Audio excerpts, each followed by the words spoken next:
కేసులో కేజ్రీవాల్ కస్టడీని 25 వరకు పొడిగించింది ప్రత్యేక కోర్టు. దీంతో బెయిల్ వచ్చినా కూడా ఇంకా జైల్లోనే ఉన్నారు ఢిల్లీ సీఎం కేజ్రీవాల్. ఇదేమీ గెలుపు కాదు అని చెప్పి భారతీయ జనతా పార్టీ ఎద్దేవా చేస్తోంది. కేజ్రీవాల్కు మధ్యంతర బెయిల్ వచ్చినంత మాత్రాన ఆమ్ ఆద్మీ పార్టీ విజయం సాధించినట్లు కాదు అంటూ బీజేపీ ఎద్దేవా చేస్తోంది. ఇక కీలకమైన వార్త, జగన్పై హత్యాయత్నం కేసు నమోదైంది.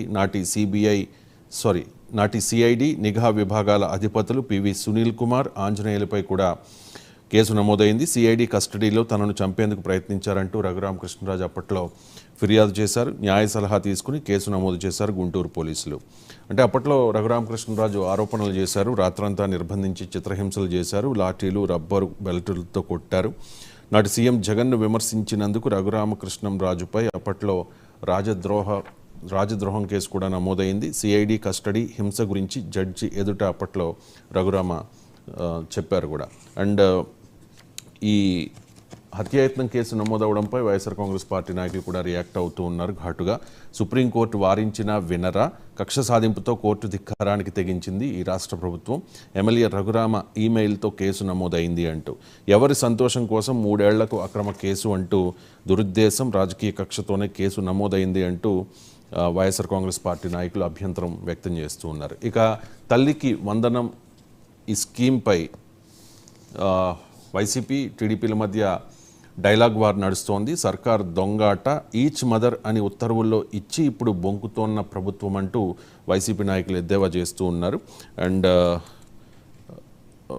కార్యదర్శి శశిధర్ తాజా ప్రకటనలోనూ స్పష్టత కరువైంది. కూటమి హామీ మేరకు 1 కోటి మందికి పైగా పిల్లలకు ఈ పథకం వర్తింపుపై అనుమానాలు వ్యక్తమవుతూ ఉన్నాయంటూ వైఎస్ఆర్ కాంగ్రెస్ పార్టీ నాయకులు ఆరోపిస్తూ ఉన్నారు. సాక్షి ఈ వార్తను హైలైట్ చేసింది. జీవోలో ఈచ్ మదర్ అని ఎందుకు చెప్పినట్టు అంటూ క్వశ్చన్ చేస్తూ ఉన్నారు. అండ్ సూపర్ 6లో ఇచ్చిన ఆ హామీని హైలైట్ చేస్తూ ఉన్నారు. ఇక వైఎస్ఆర్ కాంగ్రెస్ పార్టీకి వైఎస్కు సంబంధం లేదు అంటూ ఉన్నారు వైఎస్ షర్మిల.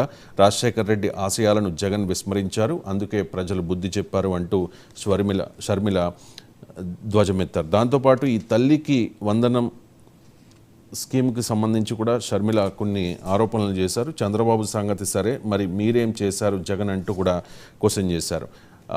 అంటే షర్మిల ఈ రకమైన కమెంట్స్ చేయడంపై వైఎస్ఆర్ కాంగ్రెస్ పార్టీ నాయకులు కూడా రియాక్ట్ అవుతూ ఉన్నారు. భారతీయ జనతా పార్టీ అండ్ చంద్రబాబు వీళ్ళిద్దరి కోసమే షర్మిల రాజకీయాలు చేస్తూ ఉన్నారు అంటూ పేర్ని నాని ధ్వజమెత్తారు. షర్మిల వైఎస్ఆర్ కాంగ్రెస్ పార్టీ మేనిఫెస్టో చదవాలి. శ్వేతపత్రాల పేరుతో చంద్రబాబు పచ్చి అబద్ధాలాడారు. పోలవరాన్ని నాశనం చేసింది చంద్రబాబే. తల్లికి వందనంపై మాట తప్పారు. ఇప్పుడు జగన్ ఉంటే అమ్మఒడి అమలై ఉండేది అంటూ పేర్ని నాని షర్మిలను ఎద్దేవా చేస్తూ, షర్మిల కామెంట్స్ను ఎద్దేవా చేస్తూ ఆరోపణలు చేశారు. ఇక అసత్యాలు చెబుతోన్న షర్మిల, ఇవిగో వాస్తవాలు అంటూ సాక్షి బ్యానర్ ఐటమ్గా ఒక వార్తను ప్రచురించింది. అమ్మకు వందనం పథకంపై చంద్రబాబు యూటర్న్ తీసుకున్నారు. సర్వత్రా విమర్శలతో సంకట స్థితిలో టీడీపీ ప్రభుత్వం పడింది. సరిగ్గా ఈ సమయంలోనే నేనున్నానంటూ రంగంలోకి దిగారు షర్మిల అంటూ ఈ వార్తను చూడొచ్చు. షర్మిల ఇకనైనా తెలుసుకో అంటూ 2019లో వైఎస్ఆర్ కాంగ్రెస్ పార్టీ మేనిఫెస్టోను, అలాగే 2024లో కూటమి మేనిఫెస్టోను కూడా చూపిస్తూ, కంపేర్ చేస్తూ సాక్షి ఈ వార్తను ప్రచురించింది. 2019 వైఎస్ఆర్ కాంగ్రెస్ పార్టీ మేనిఫెస్టోలో పిల్లల చదువులకు ఏ పేదింటి తల్లి భయపడొద్దు, పిల్లలను బడికి పంపితే చాలు, ప్రతి తల్లికి సంవత్సరానికి 15,000 ఇస్తాము అని చెప్పి ఉంటే, సూపర్ 6లో స్కూలుకు వెళ్ళే ప్రతి విద్యార్థికి ఏడాదికి 15,000 ఇస్తామని ఉంది. కాబట్టి చంద్రబాబే మాట తప్పారు అంటూ వైసీపీ నాయకులు ఆరోపణలు చేస్తూ ఉన్నారు. అండ్ తల్లికి వందనంపై తప్పుడు ప్రచారం చేస్తూ ఉన్నారు అంటూ విద్యాశాఖ కార్యదర్శి కోన శశిధర్ ఒక ప్రకటన చేశారు.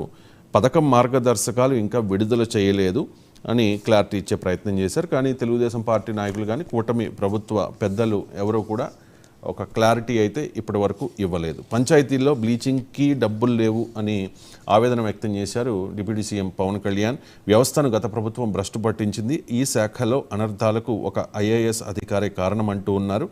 ఇలాంటి వారిపై కేసులు పెట్టొచ్చేమో చూడాలి అంటూ గత ప్రభుత్వ విధానాల్ని, ముఖ్యంగా పంచాయతీరాజ్ శాఖలో జరిగిన అవినీతిని, ఆ విధానాల్ని కూడా ఇప్పుడు క్వశ్చన్ చేస్తూ ఉన్నారు పవన్ కళ్యాణ్. ఇక 2028లో గెలుపు మనదే అంటూ ఉన్నారు తెలంగాణ బీజేపీ నేతలు.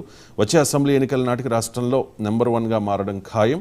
బీజేపీ రాష్ట్ర విస్తృత కార్యవర్గ ముగింపు సమావేశంలో కేంద్ర మంత్రి ధర్మేంద్ర ప్రధాన్, దీంతోపాటు కాంగ్రెస్ బీఆర్ఎస్ అక్రమాలను ఎండగట్టమని చెప్పి బీజేపీ నాయకులకు దిశానిర్దేశం చేశారు. ప్రజా సమస్యలపై నిరంతరం పోరాటం చేయండి, ఇంకా 1500 రోజులు ఉంది, సో 1500 రోజుల రివర్స్ ప్లానింగ్తో ముందుకెళ్ళండి. బీజేపీలో సామాన్య కార్యకర్త సీఎం కాగలడు. తెలంగాణలోని కాంగ్రెస్ ప్రభుత్వం హిందూ విరోధి, రాజ్యాంగాన్ని పదే పదే రాహుల్ అవమానిస్తూ ఉన్నారు అంటూ కూడా బీజేపీ నాయకులు ఎద్దేవా చేశారు. ఇక రాష్ట్రం నుంచి ఢిల్లీకి సూట్ కేసులు వెళుతున్నాయి అంటూ ఆరోపిస్తూ ఉన్నారు కిషన్ రెడ్డి. సీఎం నుంచి ఎమ్మెల్యేల వరకు పోటీ పడుతూ ఉన్నారు. పార్టీ ఫిరాయింపులతో గాంధీ భవన్ గులాబీమయంగా మారింది. స్థానిక సంస్థల ఎన్నికల్లో బీజేపీకి అనూహ్య ఫలితాలు రాబోతూ ఉన్నాయంటూ కిషన్ రెడ్డి ధీమా వ్యక్తం చేశారు. ఇక రాష్ట్రంలో నిస్సిగ్గుగా ఫిరాయింపులు, నడి రోడ్డుపై రాజ్యాంగాన్ని అవహేళన చేస్తూ ఉన్నారు. గాంధీ భవన్కు తెలంగాణ భవన్కు మధ్య తేడా ఏమీ లేదు అంటూ సీఎం రేవంత్పై కేంద్ర మంత్రి కిషన్ రెడ్డి ధ్వజమెత్తారు. రాష్ట్రాన్ని దోచి ఢిల్లీకి సూట్ కేసులు పంపుతూ ఉన్నారు. కేసీఆరే ఎమ్మెల్యేలను కాంగ్రెస్లోకి పంపుతూ ఉన్నారు. రాహుల్ దమ్ముంటే ఓయూకు రా అంటూ బండి సంజయ్ సవాల్ చేశారు. బీజేపీ అధికారంలోకి వస్తే కార్యకర్త సీఎం అంటూ ఉన్నారు ప్రధాన్. ఇక ఫోన్ ట్యాపింగ్ కేసును కూడా సిబిఐకి ఇవ్వాలని డిమాండ్ చేశారు. నెక్స్ట్, అష్టకష్టాలు అనే వార్తను చూడొచ్చు. త్వరలో మరో 8 మంది బీఆర్ఎస్ ఎమ్మెల్యేలు కాంగ్రెస్లోకి విత్ క్వశ్చన్ మార్క్ ఈ వార్తను చూడొచ్చు. లేదంటూనే హస్తంగూడికి చేరుతూ ఉన్నారు ఎమ్మెల్యేలు. గులాబీ పెద్దలు కట్టడి చేస్తూ ఉన్న ఆగని వలసలు. త్వరలో బీఆర్ఎస్ శాసనసభాపక్షం కాంగ్రెస్లో విలీనం అవుతుంది అంటూ దానం కమెంట్స్ చేశారు. ఇప్పటికే 8 మంది అధికారికంగా కాంగ్రెస్లోకి వెళ్లారు. 3/2 లెక్క అయ్యేదాకా ఫిరాయింపులు, పార్టీ ఎమ్మెల్యేలను కాపాడుకునేందుకు కేసీఆర్ ప్రయత్నాలు చేస్తూ ఉన్నారు. ఇప్పటికే ఓసారి భేటీ అయ్యారు, మరోమారు వ్యక్తిగతంగా కలిసే యోచన. న్యాయ పోరాటం క్షేత్రస్థాయిలో కేడర్ వద్దకు వెళ్లాలని నిర్ణయం తీసుకున్నారు. ఇక కాంగ్రెస్లో ప్రకాష్ గౌడ్ జాయిన్ అయిపోయారు. ఈ మధ్యకాలంలో చంద్రబాబు నాయుడు అండ్ రేవంత్ రెడ్డి ఇరు రాష్ట్రాల సీఎంలు భేటీ సందర్భంగా అరకపూడి గాంధీ అండ్ ప్రకాష్ గౌడ్ వీళ్ళిద్దరూ కూడా చంద్రబాబు నాయుడిని కలిశారు. అప్పుడే ఊహాగానాలు వచ్చాయి. సో ఇప్పుడు ప్రకాష్ గౌడ్ జాయిన్ అయ్యారు. 2-3 రోజుల్లో అరకపూడి గాంధీ శేర్లింగంపల్లి ఎమ్మెల్యే కూడా కాంగ్రెస్లో చేరే అవకాశాలు ఉన్నట్లుగా వార్తలు వస్తూ ఉన్నాయి. ఇక బీఆర్ఎస్లో మిగిలేది ఆ నలుగురే అంటూ ఉన్నారు దానం నాగేందర్. త్వరలో బీఆర్ఎస్ ఎల్పీ కాంగ్రెస్లో విలీనం అంటూ స్పష్టం చేశారు. ఈ నెల 24 నుంచి తెలంగాణ అసెంబ్లీ సమావేశాలు స్టార్ట్ కాబోతూ ఉన్నాయి. సో ఈ లోపులోనే బీఆర్ఎస్ ఎల్పీని కాంగ్రెస్లో విలీనం చేసుకునేలా కాంగ్రెస్ పార్టీ వ్యూహాలు రచిస్తోంది. ఇక బీఆర్ఎస్ను లేకుండా ఎవరు చేయలేరు అని చెప్పి బీఆర్ఎస్ నాయకులు ధీమా వ్యక్తం చేస్తూ ఉన్నారు. త్యాగాల పునాదుల మీద ఏర్పడిన పార్టీని ప్రజలే కాపాడుకుంటారంటూ చెప్పుకుంటూ ఉన్నారు. ఇక ఫైనల్గా కేసీఆర్ను జైలుకు పంపడమే లక్ష్యం అంటూ ఉన్నారు కోమటిరెడ్డి రాజగోపాల్ రెడ్డి. దినం ఎమర్జెన్సీ ప్రకటించిన రోజును రాజ్యాంగ హత్యా దినంగా ప్రకటించింది ప్రభుత్వం. ఆ చీకటి రోజులకు నిరసనగానే జూన్ 25ను రాజ్యాంగ హత్యా దినంగా ప్రకటించామని అమిత్ షా స్పష్టం చేశారు. ఎమర్జెన్సీ దేశ చరిత్రపై కాంగ్రెస్ రాసిన చీకటి అధ్యాయమన్నారు మోదీ. ఈ నిర్ణయంపై కాంగ్రెస్ మండిపడింది. మోదీ ముక్త్ దివస్గా జూన్ 4ను ప్రకటించింది. దేశంలో ఎమర్జెన్సీ విధించిన 1975 జూన్ 25ను సంవిధాన్ హత్యా దివస్ అంటే రాజ్యాంగ హత్యా దినంగా పాటించాలని కేంద్ర ప్రభుత్వం నిర్ణయించడంపై కాంగ్రెస్ పార్టీ తీవ్ర నిరసన వ్యక్తం చేస్తోంది. అండ్ రాజకీయంగా, వ్యక్తిగతంగా, నైతికంగా మోదీ ఓడిపోయిన రోజైన 2024 జూన్ 4వ తేదీన అంటే లోక్సభ ఫలితాలు వెల్లడైన రోజు ఆ రోజును మోదీ ముక్త్ దివస్గా కాంగ్రెస్ ప్రకటించింది. దాంతోపాటు పెద్ద నోట్లు రద్దు చేసిన నవంబర్ 8వ తేదీని అజీవక హత్యా దివస్గా కూడా కాంగ్రెస్ పార్టీ ప్రకటించింది. ఇక కేజ్రీవాల్కి మధ్యంతర బెయిల్ మంజూరైంది. ఈడీ కేసులో మంజూరు చేసింది సుప్రీంకోర్టు. మరోవైపు సిబిఐ కేసులో కేజ్రీవాల్ కస్టడీని 25 వరకు పొడిగించింది ప్రత్యేక కోర్టు. దీంతో బెయిల్ వచ్చినా కూడా ఇంకా జైల్లోనే ఉన్నారు ఢిల్లీ సీఎం కేజ్రీవాల్. ఇదేమీ గెలుపు కాదు అని చెప్పి భారతీయ జనతా పార్టీ ఎద్దేవా చేస్తోంది. కేజ్రీవాల్కు మధ్యంతర బెయిల్ వచ్చినంత మాత్రాన ఆమ్ ఆద్మీ పార్టీ విజయం సాధించినట్లు కాదు అంటూ బీజేపీ ఎద్దేవా చేస్తోంది. ఇక కీలకమైన వార్త, జగన్పై హత్యాయత్నం కేసు నమోదైంది.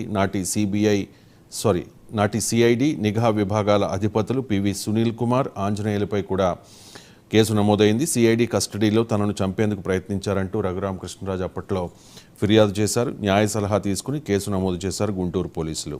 అంటే అప్పట్లో రఘురామకృష్ణరాజు ఆరోపణలు చేశారు. రాత్రంతా నిర్బంధించి చిత్రహింసలు చేశారు. లాఠీలు, రబ్బరు బెల్టులతో కొట్టారు. నాటి సీఎం జగన్ను విమర్శించినందుకు రఘురామకృష్ణరాజుపై అప్పట్లో రాజద్రోహం కేసు కూడా నమోదైంది. సిఐడి కస్టడీ హింస గురించి జడ్జి ఎదుట అప్పట్లో రఘురామ చెప్పారు కూడా. అండ్ ఈ హత్యాయత్నం కేసు నమోదవడంపై వైఎస్ఆర్ కాంగ్రెస్ పార్టీ నాయకులు కూడా రియాక్ట్ అవుతూ ఉన్నారు ఘాటుగా. సుప్రీంకోర్టు వారించినా వినరా, కక్ష సాధింపుతో కోర్టు ధిక్కారానికి తెగించింది ఈ రాష్ట్ర ప్రభుత్వం. ఎమ్మెల్యే రఘురామ ఈమెయిల్తో కేసు నమోదైంది అంటూ, ఎవరి సంతోషం కోసం 3 ఏళ్లకు అక్రమ కేసు అంటూ దురుద్దేశం, రాజకీయ కక్షతోనే కేసు నమోదైంది అంటూ వైఎస్ఆర్ కాంగ్రెస్ పార్టీ నాయకులు అభ్యంతరం వ్యక్తం చేస్తూ ఉన్నారు. ఇక తల్లికి వందనం ఈ స్కీమ్పై వైసీపీ టీడీపీల మధ్య డైలాగ్ వార్ నడుస్తోంది. సర్కార్ దొంగాట, ఈచ్ మదర్ అని ఉత్తర్వుల్లో ఇచ్చి ఇప్పుడు బొంకుతోన్న ప్రభుత్వం అంటూ వైసీపీ నాయకులు ఎద్దేవా చేస్తూ ఉన్నారు. అండ్ కార్యదర్శి శశిధర్ తాజా ప్రకటనలోనూ స్పష్టత కరువైంది. కూటమి హామీ మేరకు 1 కోటి మందికి పైగా పిల్లలకు ఈ పథకం వర్తింపుపై అనుమానాలు వ్యక్తమవుతూ ఉన్నాయంటూ వైఎస్ఆర్ కాంగ్రెస్ పార్టీ నాయకులు ఆరోపిస్తూ ఉన్నారు. సాక్షి ఈ వార్తను హైలైట్ చేసింది. జీవోలో ఈచ్ మదర్ అని ఎందుకు చెప్పినట్టు అంటూ క్వశ్చన్ చేస్తూ ఉన్నారు. అండ్ సూపర్ 6లో ఇచ్చిన ఆ హామీని హైలైట్ చేస్తూ ఉన్నారు. ఇక వైఎస్ఆర్ కాంగ్రెస్ పార్టీకి వైఎస్కు సంబంధం లేదు అంటూ ఉన్నారు వైఎస్ షర్మిల. రాజశేఖర్ రెడ్డి ఆశయాలను జగన్ విస్మరించారు, అందుకే ప్రజలు బుద్ధి చెప్పారు అంటూ